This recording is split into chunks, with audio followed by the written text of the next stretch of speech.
I'm coming in a better athlete. I'm coming in more confident. I'm coming in with more expectations of myself, knowing that I am at the level with these girls and knowing that I can come out of this competition with a gold medal, and maybe even think about jumping into the absolute and trying to double gold with that. You're not here to take part, you're here to take over. Ladies and gentlemen, welcome to another Bulletproof for BJJ podcast. I am JT, and I'm here with the Grand Champ, the Big Daddy, Adele Fornarino. Welcome, Adele. Round of applause. Woo! What's going on, JT? How you doing, man? Adele, I'm so happy to have you here.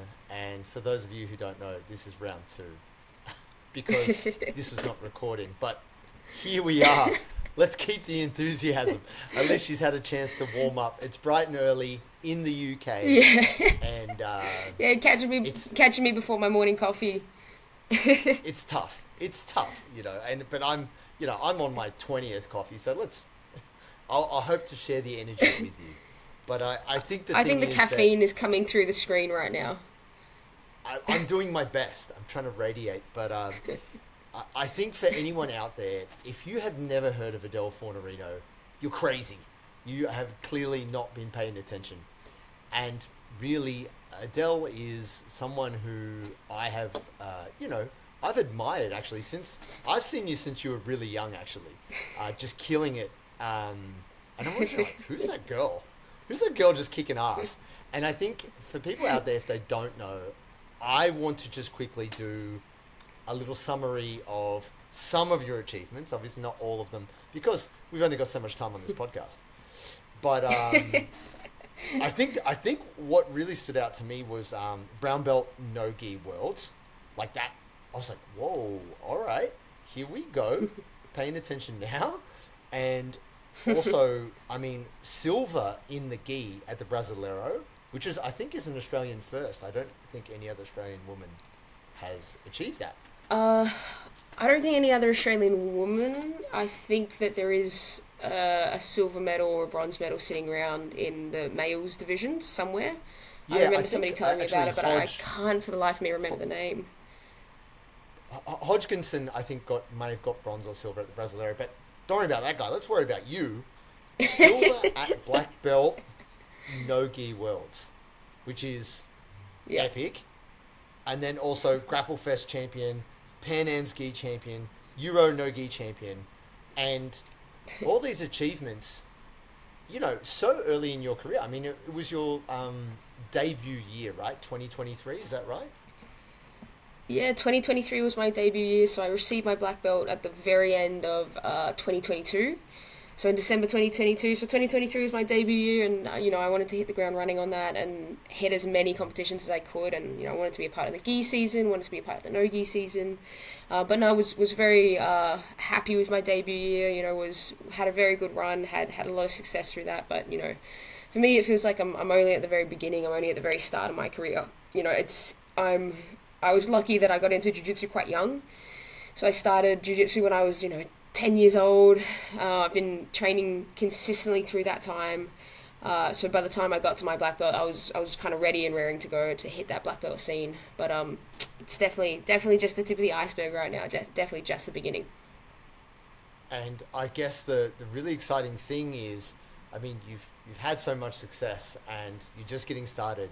But without jumping ahead, the under 55 kilo category at the ADCC, that's something to look forward to right here. That's coming, right? Absolutely. It's an absolutely stacked division. We knew that the female divisions were going to be very good and going to have a lot of talent in there and have a lot of depth in there. But definitely this 55 division is full of amazing talent, like end to end. We have the best girls in the world at those weight classes in there, but it's a stacked division. There's so many different styles in that division. There's so many different generations almost in that division. You got Bia, who's been around for a little bit longer than myself or Jasmine or Alex Enriquez. So there's very interesting possible matchups to come in that division. So exciting. But I do want to go back. I want to go back in time back to the start because whenever I speak to any person who loves jiu-jitsu, who's dedicated their life to jiu-jitsu, they always have an origin story. And even though you might have told it before, I would love you to share it with our listeners. How did you get started in this crazy thing? For me, it was just pure luck. Like I didn't know instantly that I wanted to do jiu-jitsu, wanted to be an athlete for that matter. So when I was like 9 or 10 years old, I'd made the decision that I was going to grow up and I was going to be a police officer.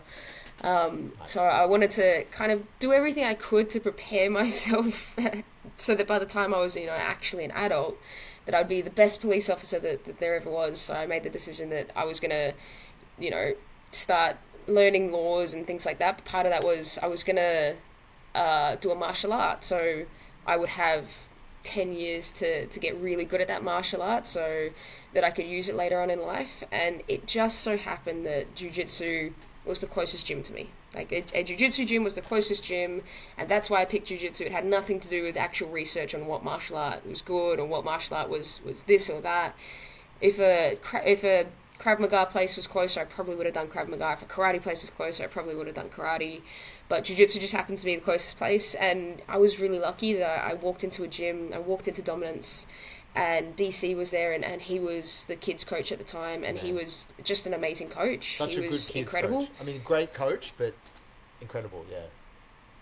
Absolutely. So he definitely like piqued my interest and kept me engaged and kept me loving it. And to this day, one of the first things he taught me was an armbar from closed guard, and something that I remember to this day is an armbar from closed guard, and it hasn't really changed that much between then and now. And I was motivated to train as much as I could at the time. I was probably one of the only girls in the class, so I wanted to beat up all the boys. I wanted to, be the best in the class. Doesn't matter, like, if there was girls or boys. I just wanted to kind of beat everybody. But, I remember when I first started, I had no idea what jiu-jitsu was. I was asking DC every second day when we were going to start hitting things and when we were going to start taking the pads out and do more like Muay Thai and boxing and things like that. But, he would always be like, oh, it's not really that kind of martial arts, but, maybe one day we'll get somebody in and you can hit some pads. But yeah, that's pretty much the origin story. It's pure luck. Yeah, and I think that is the thing for many people in jiu-jitsu. Like, their friend took them along, and they actually didn't intend to start, and then their friend quit and they stayed. Or like, yeah, speaking exactly. Michelle Nicolini, she just wanted to fight. She's a feisty human, and so she was like, "How can I learn to fight?" Like, she was just down to get after it. So yeah, absolutely. That's so cool. And so for yourself, at what point, because I know that you did play football, like soccer, and at what point in your journey did you go, I'm going to do this, like, I want to be a champion, let's go at this 100%? When did that kind of come to you? Well, so, like, I was very lucky as a kid. My parents, kind of let me do any sport that I wanted to do. So when I was younger, I started doing swimming, and then I did tennis, and then I did AFL for a little bit, and then I got quite heavy into soccer. It was kind of like, if my brother did it, then I wanted to do it as well, kind of thing. Nice. But for the first little bit of my jiu-jitsu training, I was doing soccer and jiu-jitsu at the same time. And I could balance both, could juggle both, but then it became like I wanted to do more jiu-jitsu, so I was dropping soccer training sessions to do jiu-jitsu, and I was pretty much only playing on the weekends rather than actually doing the training sessions leading up to the matches on the weekends, which most of the girls in the actual team didn't really appreciate. They wanted me to be coming to the training sessions if I was going to play. But I feel like I got more enjoyment out of jiu-jitsu than I did out of soccer. I really liked doing the soccer matches, but didn't want to do the training for soccer, and that became a little bit unfair for some of the girls. But around about, I want to say 14, maybe 15, when I properly started competing, started doing things like local national competitions, and started traveling around Australia a little bit more. I think that was kind of the tipping point for me that I wanted to take it a little bit more seriously and compete more regularly and train up for those competitions. So soccer definitely took like a step in the back burner. But by the time I was 16 and I went to my first world championships as a blue belt to do gi world championships as a juvenile, and I came back and I won that, and I just saw how big jiu-jitsu was in America. Like, that was the tipping point for me of like, I'm going to commit everything to this. I'm going to train as much as I can because I want to be back at these major events and, you know, win these major events again. But that was when I made that decision of like, I'm going to go full pelt into jiu-jitsu. Yeah, that's awesome. And I mean, goodness, some people make that kind of a decision without winning any kind of a championship. So, I mean, looks like there was some evidence for you to be confident that you could do well at this thing. And so you trained under DC, but you also trained with Link, yep. and Dave Hart is your coach. Yes. I know yep. Dave well. And yep. the Dominance crew, shout out Dominance MMA. But you have also trained at, when you're training internationally, you've trained at AOJ, but you do your camps and training at Atos, is that right? Yes, yep. If you guys are watching the video, you may see a window cleaner that's going to pop his head down in a minute, just if you see it in the background. That's what happens in London when like I pick the one day. I picked the one day where they're cleaning the windows outside, but you may get a special guest from a window cleaner. Yeah, so it's live action. This is real. It's not edited. Exactly. Yeah, so for me, I spent a lot of time in America. I spent a lot of time competing in America. I spent a lot of time training in America. So I wanted to find kind of a little bit of a home base here in America where I could consistently be coming back to a gym and a space that, number one, like I could have a good relationship with the team there and the coaches there. So I could, you know, give to that community and not just take from that community, but also like the training's fantastic overseas. The training's really good because they've had jiu-jitsu for a little bit longer and they have access to those really high level athletes there. I did try out AOJ and had a really, you know, great experience with their competition crew. They're very, very good at what they do, very, very technically proficient. But I think I spent some time at Atos before my brown belt worlds and really enjoyed the style of competition training that they did and just the overall culture at Atos. I think that they train very hard. They know how to train very hard. They know how to get work done, but they also know how to enjoy the process, how to have fun when they're on the mats, how to socialize with each other. And I really enjoyed that aspect to training as well. I train jiu-jitsu because I love jiu-jitsu. I train jiu-jitsu because it makes me happy. So I wanted to make sure that I wasn't just somewhere that would make me a good competitor, but also somewhere where I actually like properly enjoyed my time. And Atos definitely was that space for me. I like the vibes there, and I really like the crew there. Yeah, awesome. Yeah, definitely. You know, I've spoken to many people who've trained there. I haven't trained there, but I definitely intend to sometime in the near future. I always had JT, you'd love it there, man. Always good vibes. Well, I'm good friends with Josh Hinger, you know, and yep, you know, exactly. Obviously I got massive respect for Master Andre Galvan. You know, he's a legend in the game, and you know, they've generated so many champions from that team since even the early days when Atos was back in Brazil, you know. But Today's episode was brought to you by Parry Athletics. They are our preferred apparel sponsor. They've been sponsoring the show for some time now, and they do the best gear in the game. They do the best training shorts for the gym or on the mats, and they always have awesome designs for all of their custom rash guards. Now, if you would like to get yourself some Parry Athletics gear, we can get you 20% off when you use the code Bulletproof20. That's right, folks. You get 20% off when you use the code Bulletproof20. Get some. Can you talk to me a little bit about, because this is maybe something that most people are not necessarily aware of. You are, you know, one of the smaller people on the mat, and there are some big monsters at that gym, at many gyms, as you know, if you're an under 55 kilo human, male or female, you know, you're on the smaller side. how have you found your experience not only as a female jiu-jitsu person, but a smaller human on the mat? How have you found that? Have you found your competitive nature has allowed you to overcome obstacles, or like what's it been like for you? I think for me, like, Dealing definitely with the the size competitive nature difference. that I have. Yeah, definitely, like, the competitive nature that I have makes me push a little bit harder. Like, I don't like winning. I don't like, sorry, losing exchanges because, and I don't like having that excuse of, oh, I'm smaller. I For most of my jiu-jitsu journey, I've had to focus a lot on technique because I couldn't overcome people with strength. I couldn't overcome people with size. So I think that being a smaller competitor forces you to be more technical, forces you to look at jiu-jitsu a different way, to get a little bit more creative with the movements that you're using, utilize levers a little bit better, utilize like framing a little bit better.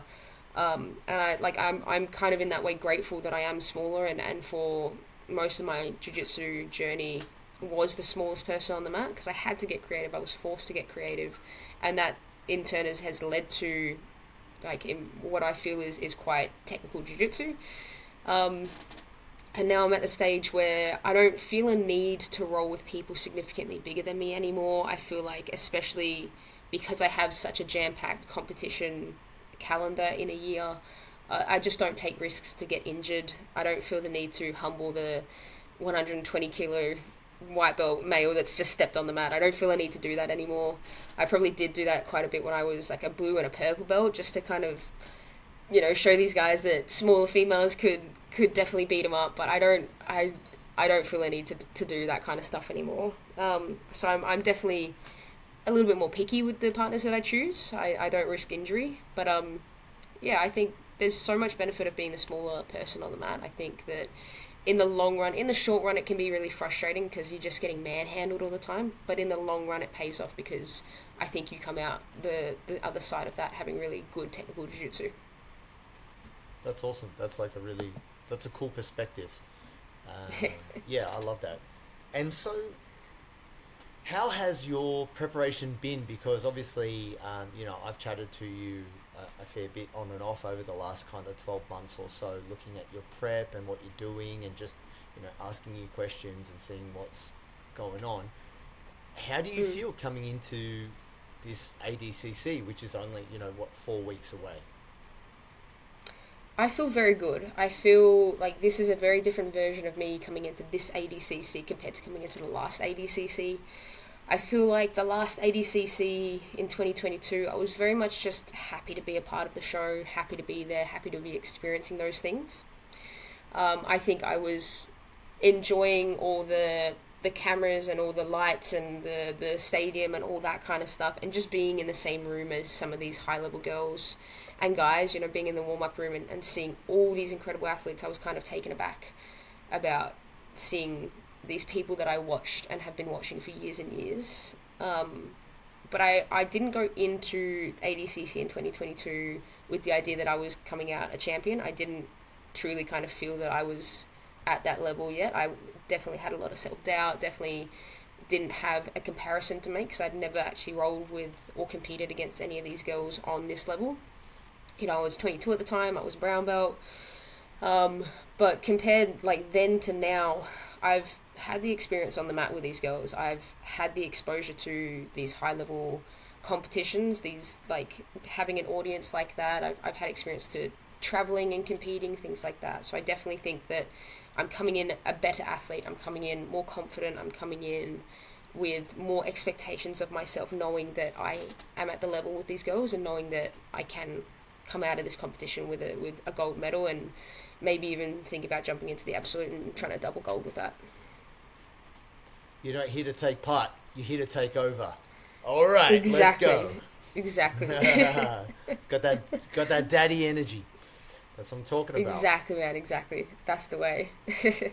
And so you recently were on Who's Number One against a very tough opponent who maybe people might have overrated compared to you, maybe, Talk to me about that experience and talk to me about all of that.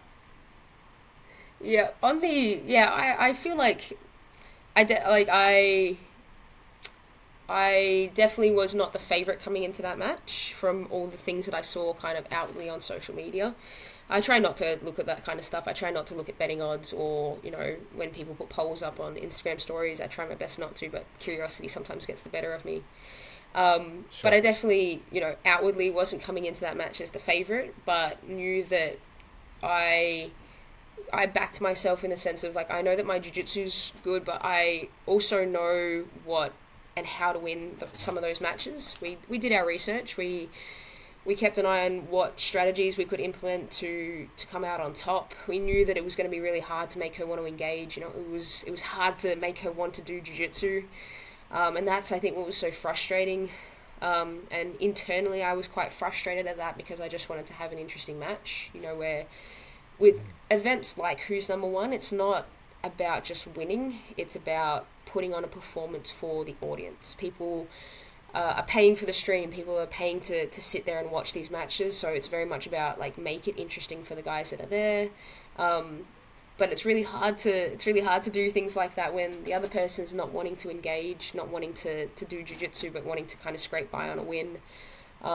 So we knew that it was going to be difficult going in. I think the main thing for us was just not to get frustrated and to stay quite like calm and composed and just kind of stick to the course, stick to the game plan, and then that was gonna result in us taking home the win. Yeah, and so it was I saw you kind of went for very different a match mini, to the other one. You kind of went in for like a mini scissors takedown kind of deal. Like that was cool. Talk to me about that. Well, we had to get creative on just how to force engagements, especially with the standing engagements. She just didn't really want to come in. She was like going arm drag to kicking at my ankle to try and foot sweep, and she just wasn't engaging. So I'm like, well, I have to get creative. I did ask, so Galvao and Brianna St. Marie, who's an absolutely amazing competitor, but an absolutely amazing corner as well, and just, an all-round good human. So definitely a massive shout-out to her. She is I think, one of the best competitors in the world, gi and no gi. I think that, she's definitely a good shot at her ADCC performance this year. But I asked Brianna to go ask the referees just to double, triple, quadruple check that, flying scissor takedowns were legal about 10 minutes before I actually got out to the mat. So I kind of thought about it. I'm like, if she doesn't engage, I'm just gonna go for it. I'm just gonna see if we can get a scissor takedown, see if we can just force some kind of engagement.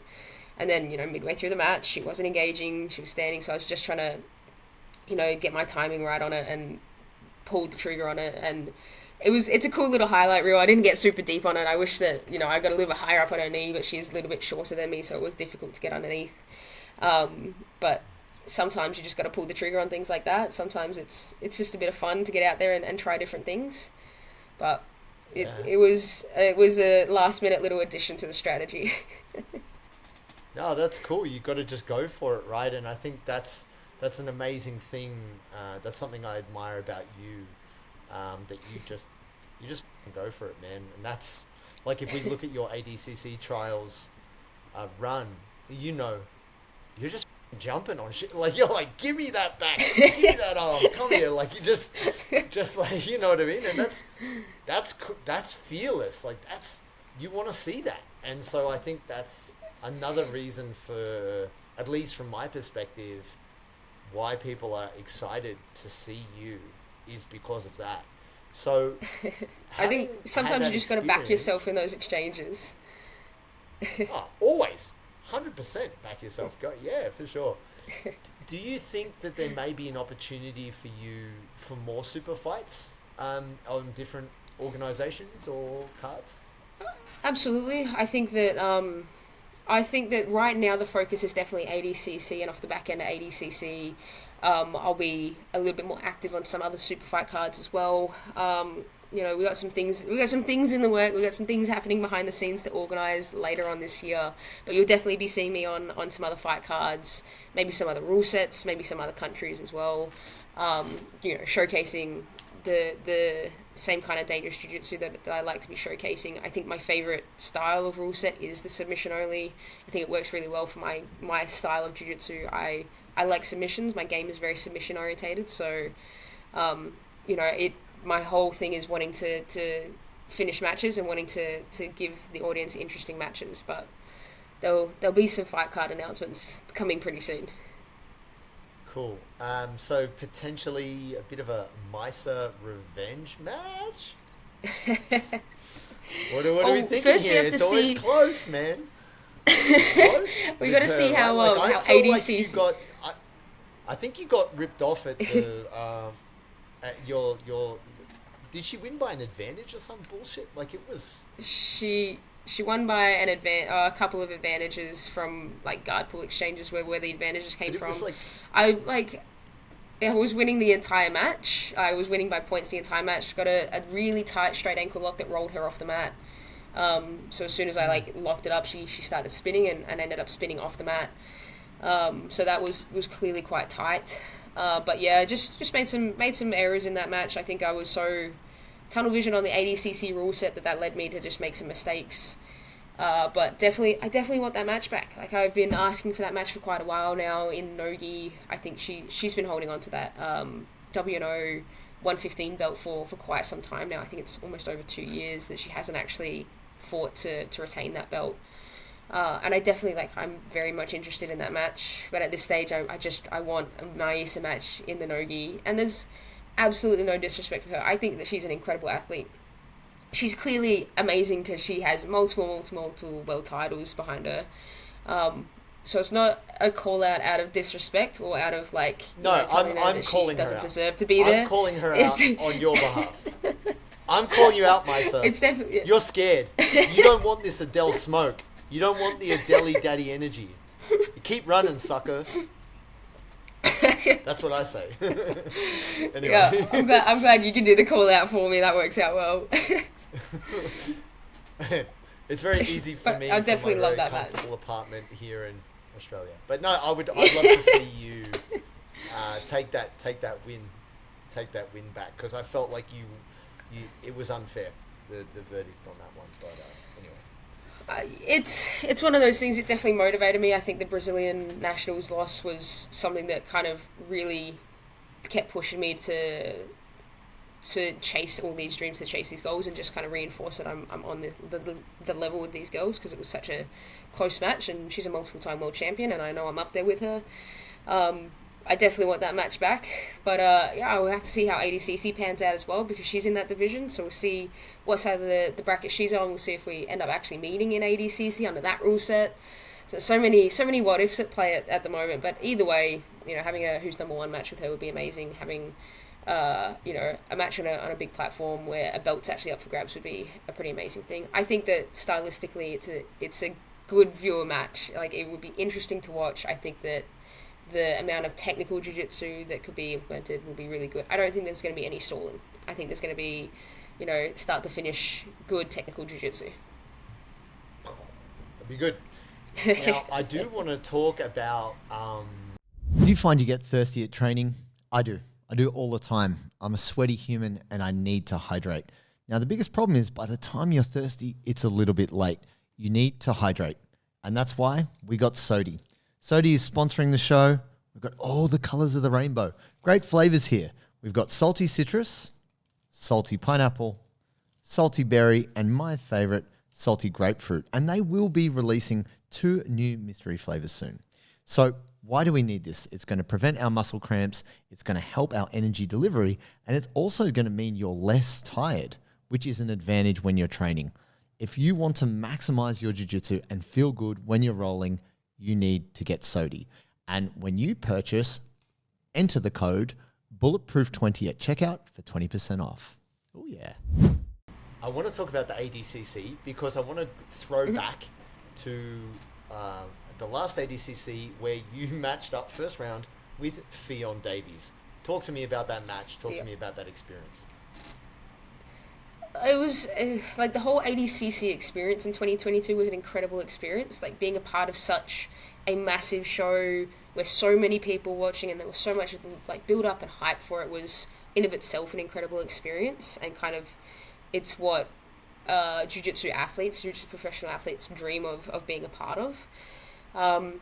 I we knew, like, we had some ideas about what the bracket was possibly going to be, whether it was going to be me and Bianca Basilio, me and Fionn. They were kind of the two possibilities, because I was one of the lowest seeds coming into that, because again, I was just at the beginning. I hadn't really stamped my mark on anything significant at that stage. So I knew I was going to be coming in at a low seed, but then, you know, the announcement was that I got Fionn, so we did, you know, our last little bit of prepping for that. But it was her year. Like, it was her year start to finish. She did an incredible job of staying dominant in not only ADCC, but across the board and all the other different rule sets as well. We knew that she was going to be a hard one to beat, but she came off coming second in the previous ADCC, so she was motivated. She had the experience in that way.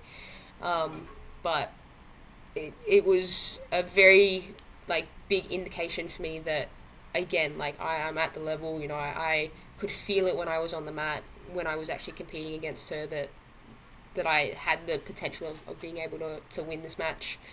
But I think by that stage when we were out, there was a little bit, like, too little too late having that realization. You know, I didn't have the confidence before stepping onto the mat. I only gained some of the confidence while I was, like, midway through the match. But that, you know, I fed off that and have used that as motivation now for the past 2 years leading up into this ADCC to just kind of, you know, reinforce the idea that I can take out anybody in this division, in my opinion. Yeah, and look, for me, when I look at that match and I think about, like, typically where you fight as a weight category, did you feel there was, like, a bit of a size difference between you? Like, did you feel it's that definitely physically? difficult. It's definitely difficult coming.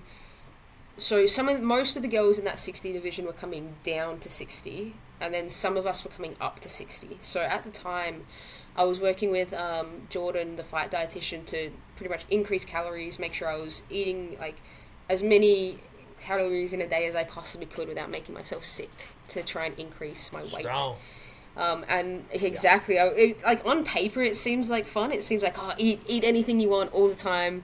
In like practically, it was very uncomfortable drinking smoothies with avocado and peanut butter and, like, all things that just, like, are so heavy on your stomach. And, you know, I eat a decent amount of food. Like, I eat a lot of food, but we were, like, doubling what I was eating. We were trying to, like, hit at 4,000 calories, and it got painful by the end of the day. And then that sounds like my kind of a diet. I was gonna say, it's like, that's probably what you're just naturally eating, JT. That's probably what you're eating on the daily. 4,000 calories is, like, you know, is a normal day for you. For me, it was like exactly. For me, like, 4,000 calories in one day is fine, but to back that up every single day, back to back, I was waking up not hungry at all, needing to eat, you know, a big breakfast, and it was hard to put on the weight. And then by the time ADCC swung around, I still wasn't 60 kilos. I was still, like, under 60 kilos. So it was definitely, like, that way. It was hard to put on the weight. It was hard to be one of the girls that was sitting under. You know, it's silly to say that you can't feel a difference. You can. Like, if the girls are coming down from 65 kilos to 60 or even higher than that, the weight that's sitting on them is just pure muscle at that stage. So they're just, like, quite strong. So the 55 division is definitely the perfect division for me. I think it sits in that weight range where I could drop a singular kilo and be sitting there very comfortably and not really change much in the diet. And now they've even added day before weigh-in, so that makes it even easier, so I can make myself a little bit heavier and then just kind of sweat out a little bit to be down at that 55 division. I was definitely really excited. I can definitely understand how some of the girls that fit more comfortably into the 60 division could have been frustrated about the change in weight classes, but at the end of the day, it's another female weight class. It makes sense because it divides the weight categories into, you know, if you look at IBJJF, we're now sitting at, like, rooster, light feather, and feather in one division.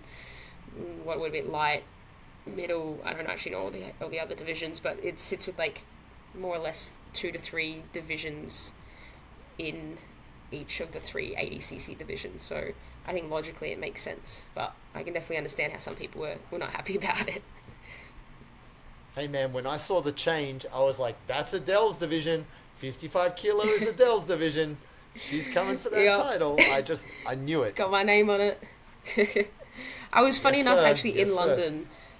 when I heard the announcement for the 55 division, I was actually in London at the time, so it's just, how things have kind of full circled. Now I'm back in London, getting ready for ADCC, doing some training here. It's all just looped around now. How fortuitous. Now I wanna switch gears a little bit here because like I said, I'm such a big fan of yours, and I know that you have done like way more media recently, which is great to see. But I wanted to, respectfully, just with your own experience, ask you probably more personal on your journey in jiu-jitsu, because there's plenty of great people in jiu-jitsu, but there can be some jerks as well, and I don't know how it is, because I totally understand that the female community within jiu-jitsu is so much smaller, and it's growing, which is awesome. But have you experienced any discrimination at all?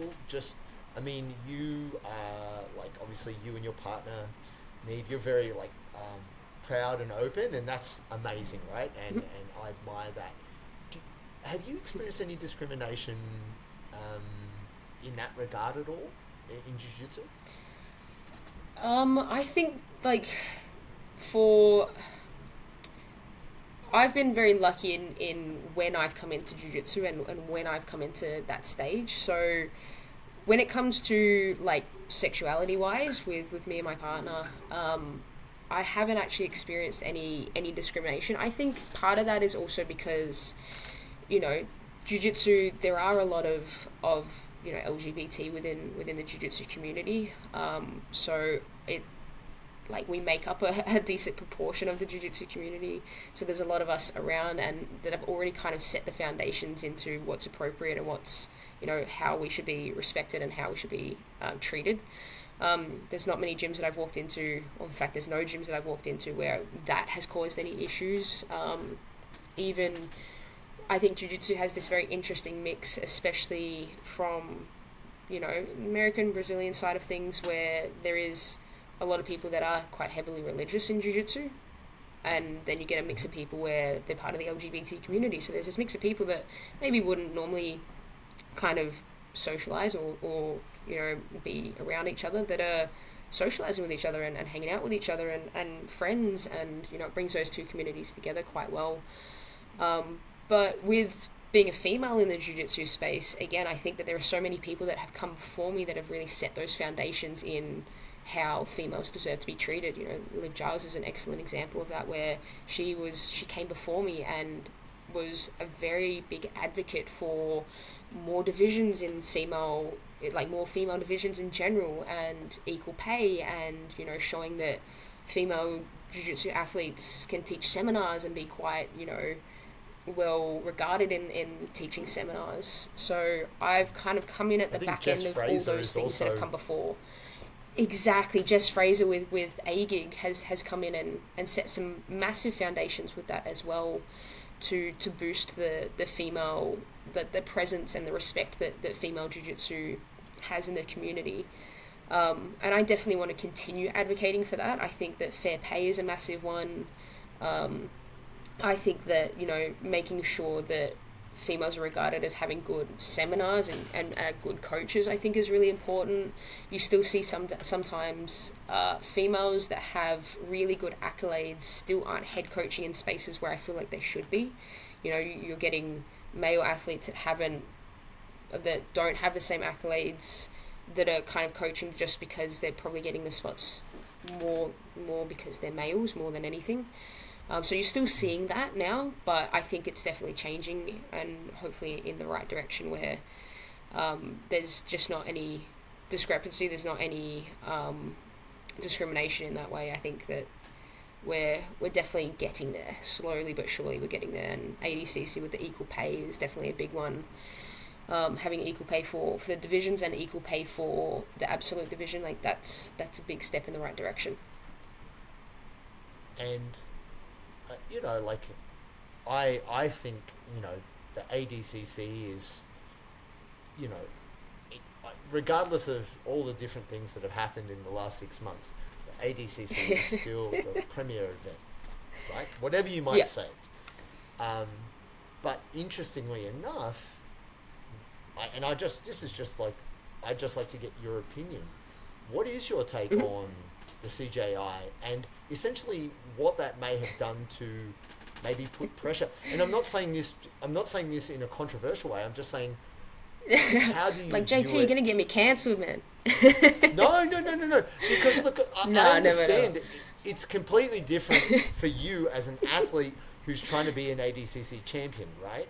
But it is interesting to note that athletes are getting paid, certain wheels are turning, changes are being made, and you are deep in that process. So I'd love to hear it from your perspective. I think that in general, in every single market, like you see it around the world, competition is a key part of pushing the market, is a key part of pushing for progression in any kind of sense. So to have, Craig step in and be pushing for, his leading thing was pushing for more pay and that kind of stuff. And when that didn't happen, when he didn't get the response he wanted, he went about it a different way. And, whether that way be controversial, because obviously it's not only just taking athletes from ADCC, but also it's being done on the same day. It's that kind of thing. He's done it in a controversial way, but it has led to results, in my opinion, where ADCC has now stepped out and are now, obviously supporting the athletes a little bit more, paying the athletes a little bit more. It's one of those things of, would that have been happening anyway? Maybe not. Like, would have the pay been increased, like, and equalized anyway between males and females? Whether CJI was a thing or not, it's really hard to tell. We've been advocating for that for a while, and with the addition of the 55 division, it seemed possible that the pay was going to be equalized regardless. But it's just interesting to see what's going on. It's interesting to see how a little bit of drama is kind of hyping up both events. At the end of the day, it's like, even if you're against ADCC or against CJI, you're still listening. Like, you're still paying attention to what's going on. You're still hearing who's in the divisions. You're still tuning into all the drama. And I think that drama is going to increase eyes. I think both events are going to be massive, but I definitely think that ADCC is going to be like bigger than it ever has been. Yeah, T-Mobile Arena is incredible. I mean, being there last time at Thomas and Mack and just seeing, 12,000, 13,000 people, you're like, this is a stadium. And then I was very fortunate. I actually got to speak to Mo at the after party, and he might have had a couple of drinks, but I was just chatting to him. He's like, for some reason he's having a good time. Like he knew me. Yeah, he was having a good time. But we just, I just got 5-minute conversation, and he was like, "Yeah, man, we're gonna go bigger. We're gonna go bigger, man. I'm telling you." And he was like, "It's gonna be like nothing anyone's ever seen." And I was like, "Wow, okay." He was like, he gave me the big wink, and he's like, "T-Mobile Arena, bro." And I'm like, "All right, cool. High five. All right, cool." And then he definitely, like, he has all those. He knows what he wants, and he knows how to get it, and he knows what he needs to do to get it, and that's, something I absolutely respect. Like, he's pushing the sport to a wider audience. We're now not just getting the audience of jiu-jitsu athletes, we're getting a wider audience that, we're getting UFC fans that are now tuning in to see what this whole jiu-jitsu thing's about. We're just getting, we're growing, we're building, I think, for jiu-jitsu to increase in how professional it is, and in general how much money is in the sport. I think that involves bringing the biggest possible audience we can. Like, we need to think bigger. We need to think, like, how can we make this sport bigger in the long term? And part of that is big stadiums. Part of that is bringing a wider audience. Part of that is, bringing famous people in to, again, boost the kind of reach of these events. And I think Mo's always done an excellent job of that. He's always had a very ambitious and very big vision for jiu-jitsu in general, and he's the kind of guy that's not letting anything stand in his way to chase that ambition. No, that's awesome, and so excited to see you there. We'll be there cheering you on. Looking forward to seeing you holding that ADCC strap, standing on top of the podium. 100%. But I mean, I just to kind of bring us to a close here. Yeah, I mean, there's a lot of reasons why I am, I admire you and your jiu-jitsu so much, but I think being smaller is hard because look, I'm a 90 kilo guy, and it's hard for me. So I can't even imagine what it would be like to be 55 kilos, and then also just be, in a minority in terms of being a woman on the mat amongst men. And I know it can be really stupid sometimes with how kind of prideful men can be, like, oh, I can't let this woman beat me, and which is all just bullshit. Yeah. Which is crazy, right? Because they'll just they won't necessarily roll that well. They'll just try and just strength you, But it's what I would like to ask you under this idea is, what would your advice to be to another young person, male or female, but they're on the smaller side and they're thinking about jiu-jitsu, or they've just started?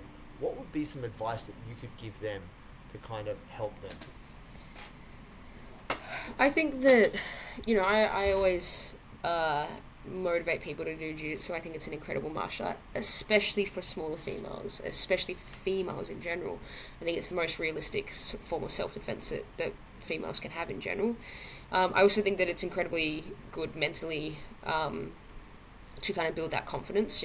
My partner, she started a little bit later on in life, and I've been able to see firsthand the impact that's had on her, and how much more confident she feels about herself, and how much more confident she feels about her ability to take care of herself, like physically, handle herself if God forbid anything ever happened.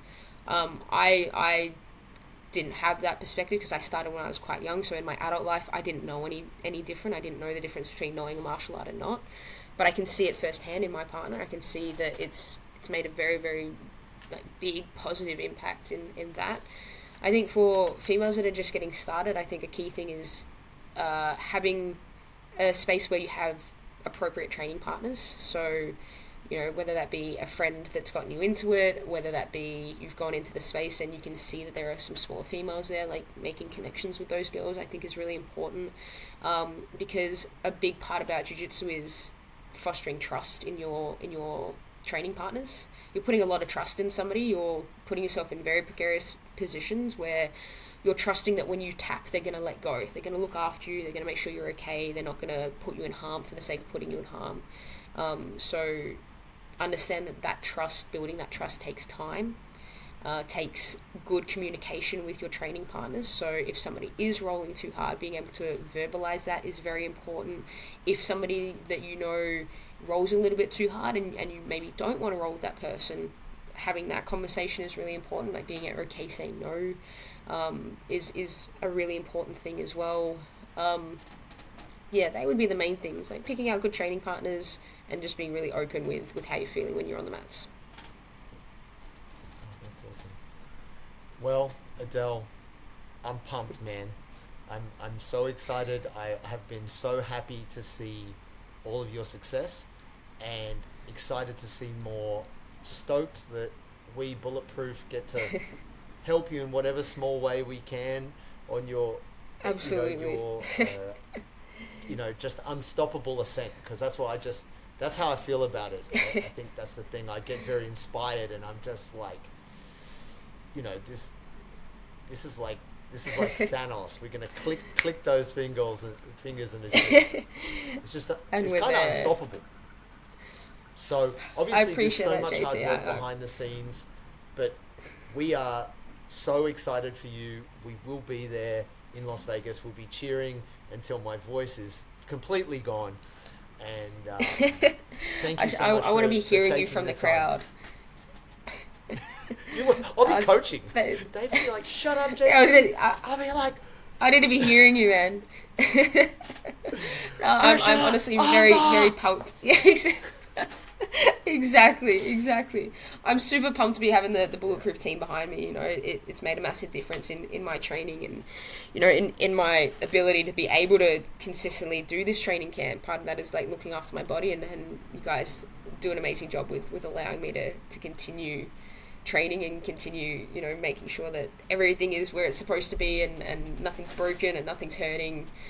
But yeah, I'm stoked to have you guys. I'm very excited to be wearing the logo with pride out there on one of the biggest stages in the world. Well, humbly, I thank you. And on behalf of everybody listening to this, we look forward to your future success. Thank you, Adele. Thanks so much, JT. Cheers.